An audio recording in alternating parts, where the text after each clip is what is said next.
vous allez me le dire, vous me faites des signes si ça fait bizarre. Alors, je m'appelle Philippe, j'ai 23 ans. Je suis le plus jeune d'une famille de 4 enfants. Il y en a plusieurs qui doivent me reconnaître, là, on est les bouillons.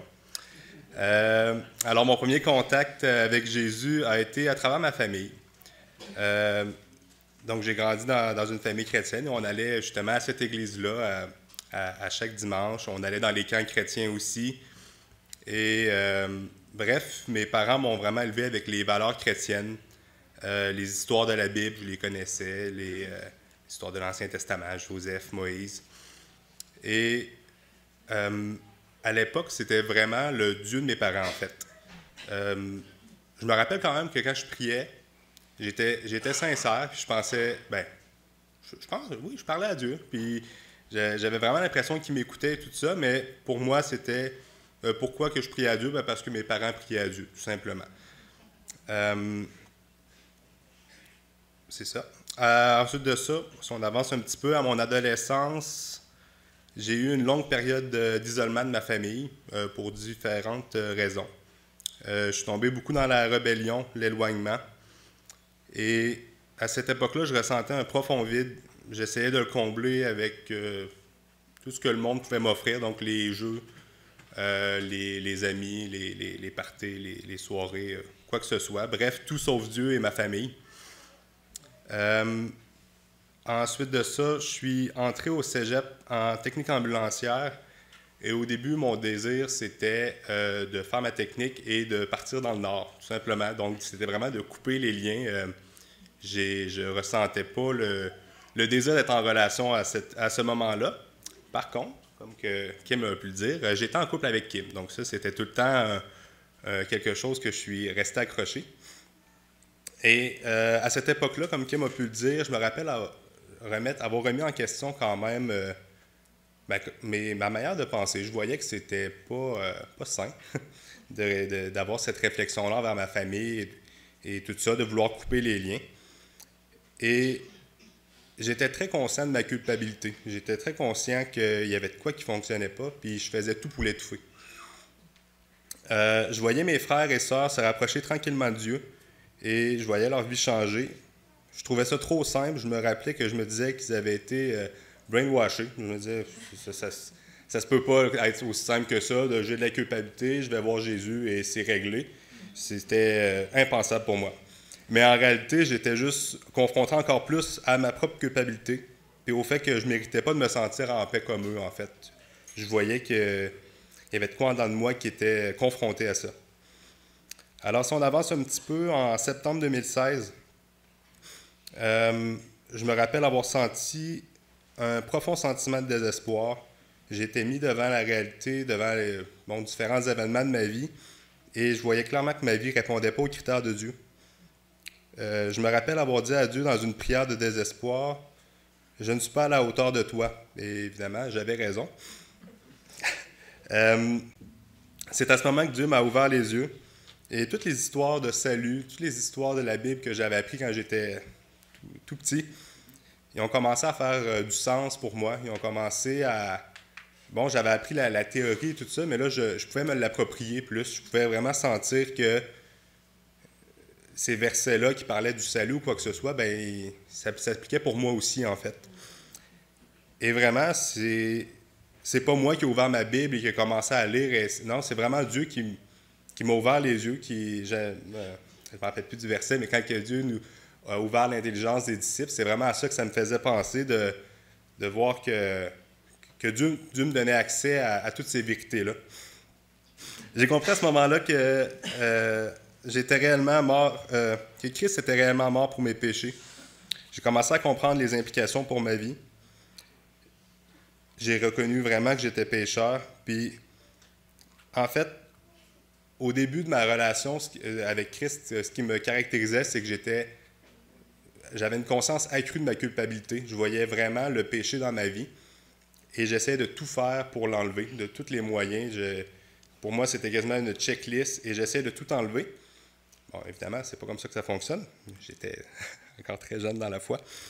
Et une chose, par contre, que j'avais vraiment de la difficulté à enlever, c'était ma relation avec Kim. J'étais plus que conscient que ça ne fonctionnait pas, qu'un chrétien nouvellement sauvé soit en relation avec une fille qui n'est pas chrétienne. Pour moi, je savais que ça amenait nulle part si ça restait comme ça. Et comme Kim m'a parlé, en octobre 2016, donc un monsieur qui est venu nous voir au Centre Emmanuel et qui a dit, dans le fond, il y a deux chemins. Et pour moi, ça m'a vraiment parlé, ce message-là, de me dire, Philippe, tu ne peux pas rester dans cette voie-là et dire que tu as donné ta vie au complet à Dieu, mais que tu gardes cette partie-là de ta relation avec Kim. C'est pas compatible. Évidemment, ça a été de quoi quand même difficile pour moi à faire. Mais je ressentais une grande paix à travers ça et je me suis dit, ben, Seigneur, dans le fond, je fais un pas de foi. Et là, bon, on avance de quelques mois et bref, on a recommencé à se fréquenter, mais avec des bases plus solides, des bases bibliques. On avait même décidé de prendre un petit cours de fréquentation, à quoi ça pouvait ressembler des fréquentations chrétiennes entre deux jeunes chrétiens pour vraiment pouvoir reconstruire sur du solide. À travers ces fréquentations, Kim et moi, on a continué à grandir notre relation avec Dieu. On s'est liés d'amitié avec un groupe de jeunes de notre âge qui étaient tous chrétiens. Donc ça a vraiment facilité pour moi la transition de mon cercle d'amis qui était tout sauf chrétien à un cercle d'amis, des relations plus saines. Donc c'est ça, j'avais plus aucun désir de me tenir avec des gens qui sacraient, buvaient, déshonoraient Dieu avec leur comportement. Si on avance encore un petit peu, en juillet 2017, le 9 juillet, j'ai été baptisé par mon grand frère au Parc Chauveau à la rivière Saint-Charles, comme Kim. Pour moi, c'était un engagement devant ma famille et mes amis que j'avais le désir de suivre Christ et que je voulais le servir du meilleur de mes capacités avec la vie qu'il m'a donnée. De retour à ma relation avec Kim, je sais que ça prend beaucoup de place, mais je voyais que les deux ont continué à grandir dans le Seigneur et je savais que la prochaine étape logique était les fiançailles puis le mariage. Tout au long de nos fréquentations, je demandais à Dieu de me montrer que Kim avait réellement une relation avec Dieu. J'avais peur un petit peu de m'embarquer dans un gros projet comme ça, un engagement devant Dieu aussi solide, sans avoir l'assurance que Kim n'était pas en train de faire ça juste pour moi. Je voulais voir vraiment qu'elle avait un changement concret, qu'elle avait vraiment donné sa vie à Dieu, puis que Dieu faisait une œuvre à travers elle. Donc, à travers plusieurs mois, encore une fois, ça a été quand même relativement long. Dieu m'a donné des confirmations. Et j'ai eu la paix de rencontrer son père, de lui demander la main de sa fille. Et comme la fille l'a accepté. Alors, c'est ça, le 4 septembre 2017, on s'est fiancés et on s'est mariés le 3 mars 2018. Sans entrer dans tous les détails, Dieu m'a ensuite mis à cœur de commencer des études en théologie, sans nécessairement me confirmer un ministère en particulier ou quoi que ce soit. Et étant donné mon jeune âge, j'ai décidé de le faire à temps partiel tout en travaillant pour me donner le temps de prendre la maturité, que Dieu continue à me transformer de plus en plus à son image. À travers les épreuves, je vois que Dieu est fidèle et que malgré l'incompréhension, Dieu qu'on peut avoir parfois, il nous tient dans ses mains. Dieu nous a vraiment bénis. Et on a la joie de vous annoncer qu'on attend un petit bébé. Là, je ne veux pas prendre trop de temps avec ça, là, parce que je sais que c'est un horaire très serré. Mais c'est ça, on s'est dit que c'est un bon moment pour l'annoncer en même temps. Donc, on a la joie de vous annoncer un petit bébé. On a déjà hâte de vous le présenter là, dans plus ou moins 6 mois, au mois de mai.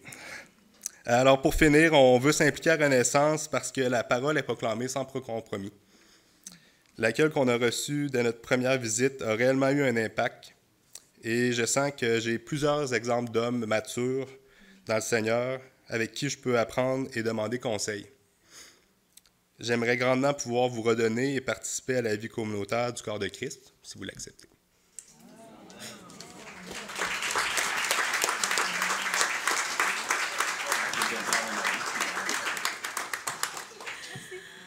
Merci beaucoup. C'est tellement beau de voir les enfants revenir à la maison. Wow! Wow!